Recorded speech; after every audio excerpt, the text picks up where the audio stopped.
हरासगी का, जहां पर हम देखते हैं कि ये अब सीसीटीवी फुटेजेस पहले सुना करते थे इससे मुतालिक, अब जगह जगह सीसीटीवी कैमरे लगे हैं, उसकी वजह से ये वाक़यात जो हैं वो रिपोर्ट भी होते हैं और ये फुटेजेस सामने भी आती हैं। ज़ाहिर है जिन ख़वातीन को, बच्चियों को इस हरासगी का सामना करना पड़ता है वो अपनी इज़्ज़त की खातिर, कई मामलात ऐसे होते हैं क्योंकि यहाँ पर विक्टिम ब्लेमिंग बड़ी होती है, तो उसकी खातिर वो नाम नहीं लेती, वो बोलती नहीं है, रिपोर्ट नहीं करती। और ज़ाहिर है हमारे जो मैकेनिज़्म है, आप देखिए कराची में कितने वाक़यात हुए और आज एक वाक़या हमने रिपोर्ट किया कि जिसके अंदर एक मुलजिम पकड़ा गया जो कि एक सिक्योरिटी गार्ड था, वरना इससे पहले 2 वाक़यात ऐसे रुनुमा हुए थे जिनके मुलजमान अभी तक पकड़े नहीं जा सके जदीद तरीन कैमरे लगे होने के बावजूद।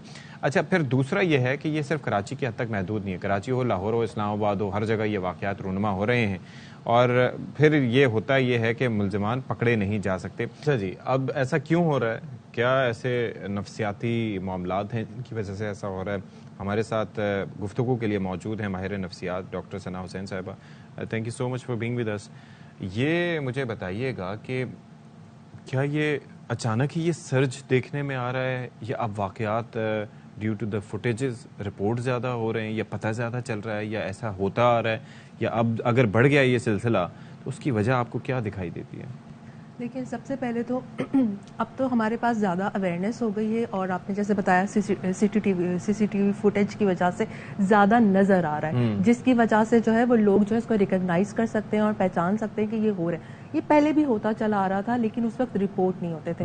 अब क्योंकि नज़र आ रहा है तो इसकी वजह से रिपोर्ट ज़्यादा हो रहा है, लेकिन इसके पीछे ये जानने की ज़रूरत है कि इसके पीछे वजह क्या है, राइट? तो वजह क्या होती है कि बहुत सारे फैक्टर्स इसके ऊपर होते हैं, कुछ साइकोलॉजिकल प्रॉब्लम्स भी होते हैं और इसके अलावा सोसाइटल नॉर्म्स की वजह से भी, जहां पर औरतों को ये समझा जाए कि वो सिर्फ ऑब्जेक्टिफिकेशन है या उनके ऊपर पावर शो करनी है, वो हमसे कमतर हैं, कमज़ोर है, उनको डराना है या अपनी फ्रस्ट्रेशन निकालना है, वो आपको एक कमज़ोर लगती हैं जिसकी बना पर आप अपनी पावर को शो कर सकते हैं। ठीक है, सो ये फैक्टर्स भी होते हैं और कुछ साइकोलॉजिकल डिसऑर्डर्स होते हैं जिसको हम कहते हैं, उसमें से एक कॉमन डिसऑर्डर जो आपको नजर आता है फ्लोरिस्टिक डिसऑर्डर, जिसके अंदर क्या करते हैं कि अपने जेनिटल्स को लोग जो है वो अगले के जो है उसके साथ टच करते हैं, उनकी बॉडी के पार्ट को टच करते हैं, जैसे हमने फुटेजेस के अंदर देखा, जिसके अंदर आपका जो उनका कोई कंसेंट नहीं होता अगले बंदे का और आप अब इससे सेक्सुअल ग्रेटिफिकेशन सीख कर रहे होते हैं। अच्छा, ठीक है, सो इसके पीछे बहुत सारे अदर फैक्टर्स होते हैं। एक और साइकोलॉजिकल डिसऑर्डर होता है जिसको कहते हैं एग्जिबिशनिस्टिक डिसऑर्डर, जिसके अंदर they show their genitals to other person, जैसे कि हमने एक वाकये में देखा भी था। ठीक है, हाँ जी, बिल्कुल। सो ये इसके पीछे जानने की जरूरत है कि ये क्या फैक्टर्स होते हैं। वो ये फैक्टर होते हैं कि हो सकता है कि चाइल्डहुड के अंदर उनके साथ भी कुछ इस तरह का मसला रहा हो या प्रॉब्लम रहा हो या उन्होंने इस तरह की चीज़ें अपने इर्द गिर्द देखी हों। जब हम ये तमाम चीज़ें इसी तरह के एनवायरनमेंट के अंदर रह रहे होते हैं, हमने ये सब कुछ देखा होता है, तो ये हमारी कंडीशनिंग हो रही होती है, उसका पार्ट बनते हैं। और फिर इसके साथ आपने ये देखा होता है कि उसके ऊपर कोई भी कॉन्सिक्वेंसेस को आप फेस नहीं कर रहे, कोई सजा पकड़े ना जाने का खौफ। ये होता है ना कि you get away with things, यहाँ पर ये हो रहा है। बिकॉज अब जैसे आज वो जो गार्ड पकड़ा गया ना जिसने इस तरह की हरकत की थी, उसके बारे में कहा जा रहा है कि वो बाकायदा रेकी करके जो टीचर्स वगैरह होती थी उनको निशाना बनाता था, उसके पास से पिस्टल भी बरामद हुआ। यानी कि वो एक दफ़ा उसने ये हरकत नहीं की होगी, ये कई दफ़ा करता रहा और हैबिचुअल हो गया, तो उसका जो खौफ था पकड़े जाने का वो निकल गया था। और किसी ने जो है वो डर की वजह से रिपोर्ट भी नहीं किया, बताया भी नहीं, उसकी वजह से उसको शय मिलती रही और उसने वो चीज़ को करते रहा।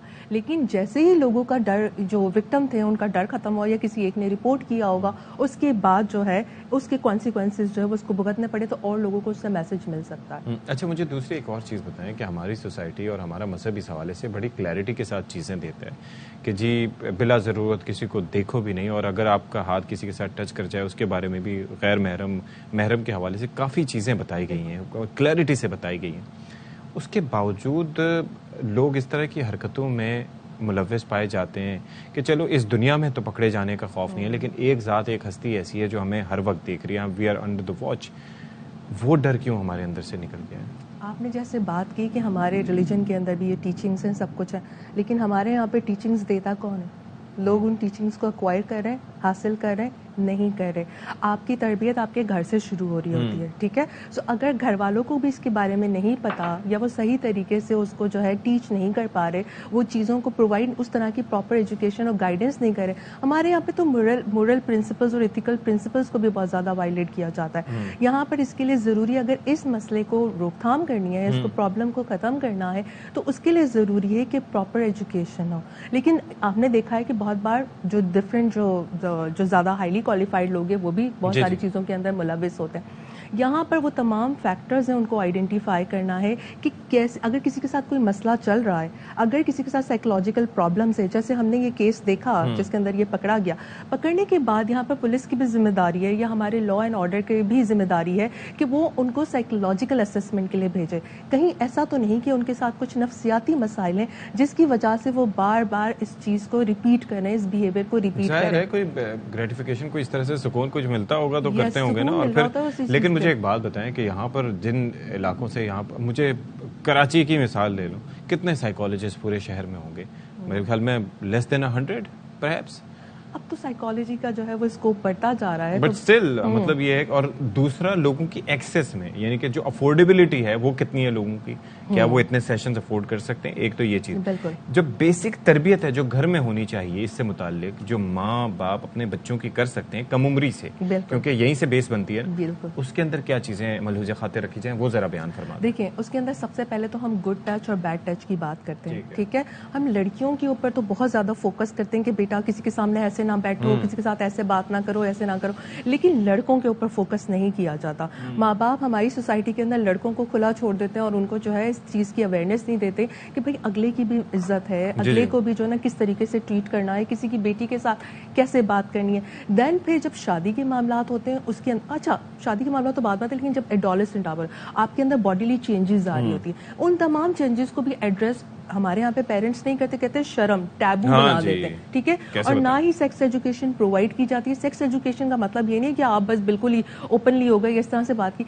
एक सटल अंदाज के अंदर प्रॉपर सिटिंग अगर पेरेंट्स अपने बच्चों के साथ बैठ के करते हैं कि उनको ये बताते हैं कि किस तरीके से बॉडीली चेंजेस होती हैं, उसको कैसे एड्रेस करना है, क्या क्या उनके अंदर जो है उस वक्त चेंजेस आएंगी, अगर इसको प्रॉपर तरीके से कर दिया जाए तो फिर बाद में किसी कोई और उनको जो है मिसगाइड नहीं कर सकता। दूसरा चक्कर पता है क्या, आजकल आपके हाथ में अगर कोई भी गैजेट हो, मोबाइल फोन हो, कंप्यूटर हो, तो उसमें वो मंजर आप देख लेते हैं अभी बहुत ही कम उम्री में, या इवन ड्रामा सीरियल्स में या व्हाट्सएवर, जो कि वैसे हमारे एज तक पहुंचने से पहले बहुत मुश्किल होता था, इस तरह से मुश्किल होता है। तो इसलिए अगर पेरेंट्स अगर उनको शुरू से इस चीज की अवेयरनेस देना शुरू करें तो उनको मीडिया बिगाड़ नहीं सकता है, उनको मिसगाइड नहीं कर सकता है, तो ये बहुत जरूरी है। और इवन शादी से पहले भी बहुत दफा पेरेंट्स जो है वो कर देते हैं, बस क्योंकि हम चाह रहे हैं तो इसलिए बच्चे की शादी करनी है, बच्चा उसके लिए मेंटली प्रिपेयर है या नहीं है, ये तमाम फैक्टर को भी एड्रेस करना बहुत जरूरी है। ठीक है, बहुत शुक्रिया सना हुसैन साहब फॉर बीइंग विद अस। मुख्तसर वक्त ने काफ़ी ज़बरदस्त तरीके से एक्सप्लेन किया। और यहाँ पर होता भी है कि चलो जी 10,000 उसके साथ मसाइल चल रहे हैं, शादी हो जाएगी, ठीक हो जाएगा, वो पता चलता है शादी के बाद पूरी नस्ल बिगड़ गई, तो ये ख्याल रखने की ज़रूरत है।